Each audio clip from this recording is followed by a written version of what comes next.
Ismène est entrée, appelant. Antigone! Ah, tu es là. Antigone, sans bouger. Oui, je suis là. Ismène. Je ne peux pas dormir.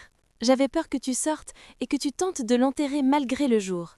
Antigone, ma petite sœur, nous sommes tous là autour de toi. Et moi, Nounou et moi, et Douce, ta chienne.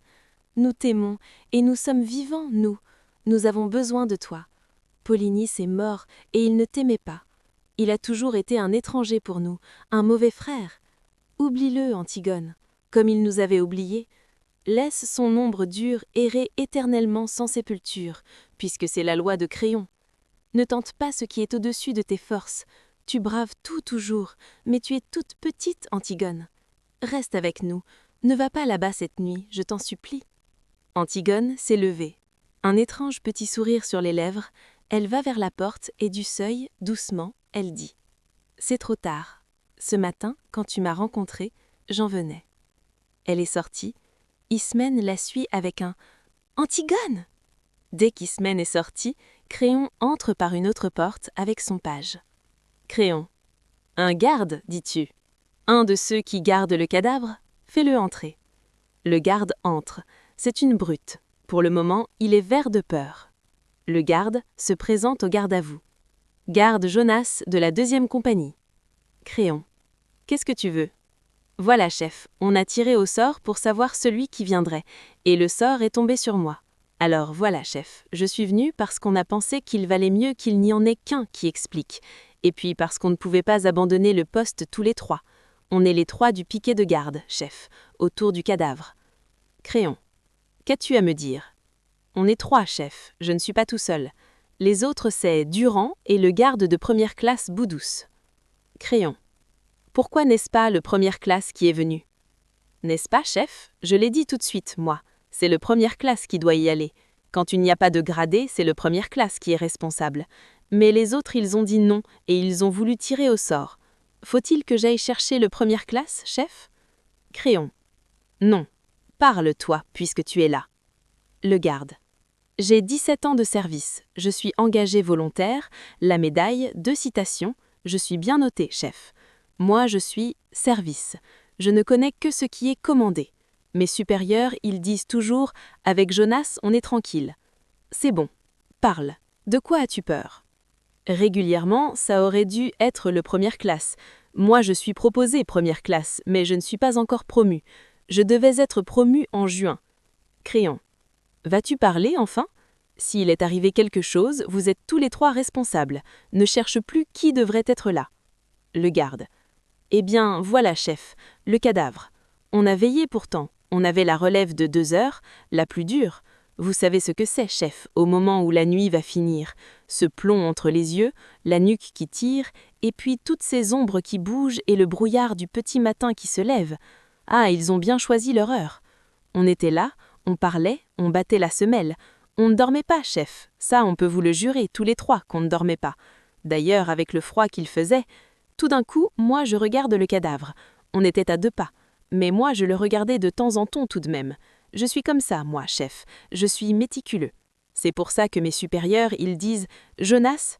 Un geste de Créon l'arrête. Il crie soudain. « C'est moi qui l'ai vu le premier, chef. Les autres vous le diront.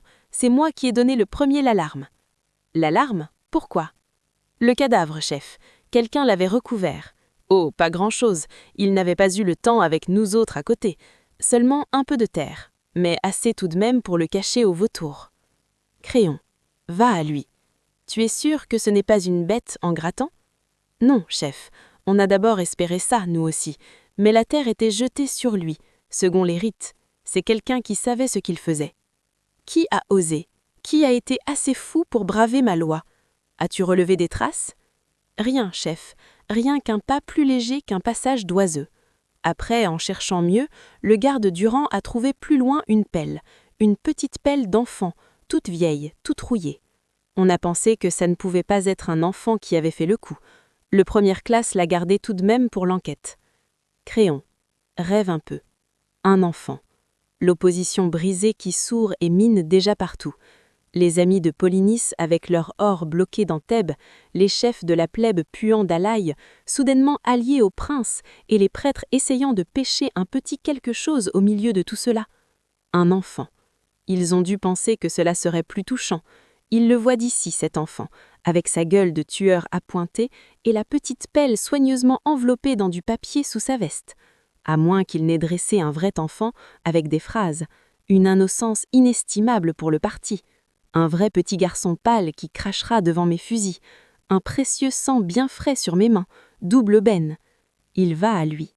Mais ils ont des complices, et dans ma garde peut-être. Écoute bien, toi. Chef, on a fait tout ce qu'on devait faire. Durand s'est assis d'une demi-heure parce qu'il avait mal aux pieds, mais moi, chef, je suis resté tout le temps debout. Le première classe vous le dira. Crayon. À qui avez-vous parlé de cette affaire? À personne, chef. On a tout de suite tiré au sort et je suis venu. Écoute bien. Votre garde est doublée. Renvoyez la relève. Voilà l'ordre. Je ne veux que vous près du cadavre. Et pas un mot. Vous êtes coupable d'une négligence, vous serez puni de toute façon. Mais si tu parles, si le bruit court dans la ville qu'on a recouvert le cadavre de Polynice, vous mourrez tous les trois. Le garde gueule. On n'a pas parlé, chef, je vous le jure. Mais moi j'étais ici, et peut-être que les autres, ils l'ont déjà dit à la relève.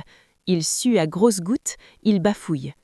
Chef, j'ai 2 enfants, il y en a un qui est tout petit.